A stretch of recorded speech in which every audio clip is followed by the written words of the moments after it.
What's up, G14 fans? Stando here. SB here. And you are watching another episode of the G14 show. We got some news coming your way.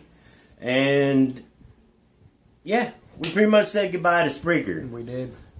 Today. It's official. Took 5 minutes, time out, say goodbye to Spreaker. Hope that the Spreaker fans come over here. We had a bunch of them. We had a shit ton of them. Yes. So I hope they came over here to join us on our YouTube channel, where we are allowed to go as long as we want to in our conversations now. Some long conversations. But anyway, that's not what it's all about. Nope. Today we're doing the news. Let's do the news. Star Wars! Yes. Episode 7 gets a release date. Are you really that excited about Episode 7? J.J. Abrams going to be the director. I love Star Wars. I just hope it's not a crappy one.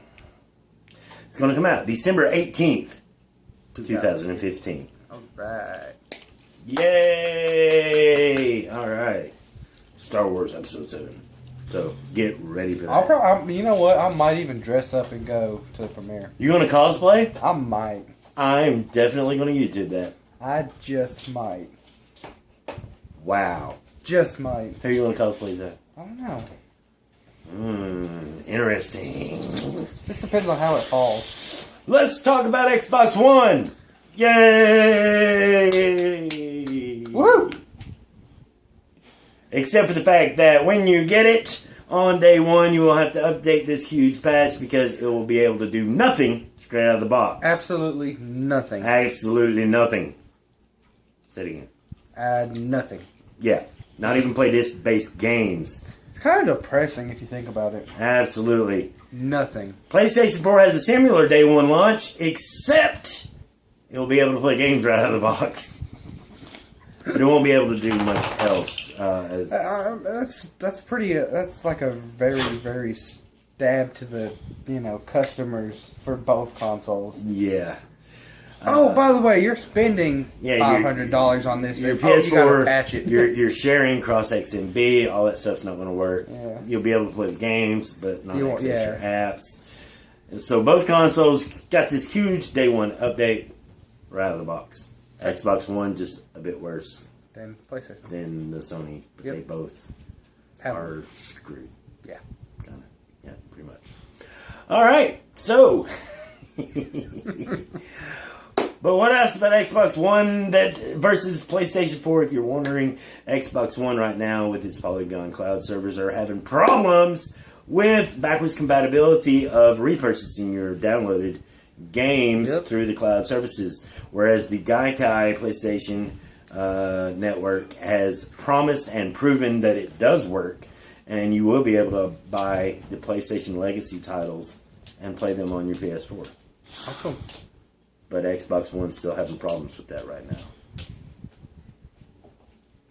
now. Well, I mean, hopefully they get it fixed. Yeah. Hopefully. Or what happens if they don't get it fixed? SB, your turn to talk. A lot of people aren't going to be bothered by it. I mean, a lot of people still have their old Xbox 360. What if you're trading in your Xbox 360 to get your Xbox One? Or you're screwed. Don't do that. Exactly. I have done that in the past, and I regretted it so. Now you see why I still have bad. my PS2. I'm okay with trading in my PS1. PS2 for my PS3 because. But yours is backwards compatible. Mine isn't. It plays PS1, PS2, PS3 games. I will not trade in this PS3 for a PS4. Mine isn't though. That's just it. So I still have my PS2. Yeah, makes sense, right? It does. I mean, and I'm the same way. And what's the big issue with backwards compatibility anyway? Because Super Nintendo could not play Nintendo games. Exactly. The Sega Saturn couldn't play Sega Genesis games. Unless they reprinted it on the CD. I mean, it didn't work. Yeah. I mean, backwards compatibility, it used to be, it didn't happen. Yeah. And then it happened for a while, and now it's going back to not happening again because it costs so much. It does. It's just extra equipment and extra things they have to put in your system. And your box would be this thick. For all the laser eyes. It's like one of those old timey record players where like has a stack of records, and it selects one, brings it out, and drops it. Should you buy a PlayStation? Espy, take it away. Should you? Yeah, it depends on what you're into. I'm not going to. I'm going to buy one because I like sharing and I like talking to people and I feel comfortable in front of the camera. Twitch TV, we're going to be doing stuff on Twitch TV. We need it. It just depends.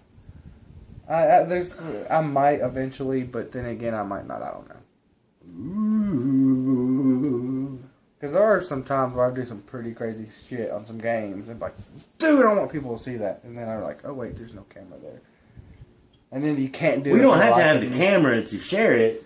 You just have to have the camera to show your reaction to sharing. Well, that's what I mean. There's times where I think I could do backflips and, run up the wall and shit. But anyway, that's just me. I'm excited about the next generation consoles. I hope you are too, and I hope that the day one patch does not deter you from buying either one. Now, Stando vs. Espy, today we are playing Super Mario Kart for the SNES. Sure. Sorry, you beat me last week, man. You and your damn racing games. I know it. We got a lot of them. I'm going to burn them all. Yeah. And a lot of people have been requesting them too. They just want to see me lose. Yep. They want to see me lose. It's alright, I'll sneak a soccer game in there and have no mercy on you. And I got a question from Preston that I had to answer on the spot the other day. Preston. At Preston. I don't know what his Twitter. I know him. He's a fan. He comes up to me. He started watching our YouTube videos. Went back, watched all of them. He's caught up to date. But he wanted to know what I was talking about when I said that every third generation of consoles fails. And I went on to tell him, if you think about, you had the Atari 2600. You had the Atari 7600, whatever it was. I don't even know. And then you had the Atari Jaguar. It didn't do so well. You had the Sega Master System, the Sega Genesis, and then you had the Sega Saturn. What was that? I thought the Dreamcast came next. Oh, no, there was another one in there. You had the Nintendo, the Super Nintendo. N64 didn't do so well. Nope. Then you had GameCube, Wii, and now the Wii U. Xbox did really well. Xbox 360 did fantastic. Xbox One's off to a shaky start. PS1 took away all the energy from Nintendo. PS2 took all the energy away from Sega and Xbox. And PS3, kind of hard to develop for that cell processor. Yep. It is a recurring habit. The PS4 is right now out in front of everybody right now. But just wait until the PlayStation 6. It may fall back behind. Until next time, go ahead. This man is already looking way into the future. Until next time, this is Stando. This is and we will catch you on the flip side. side. Jinx, yo.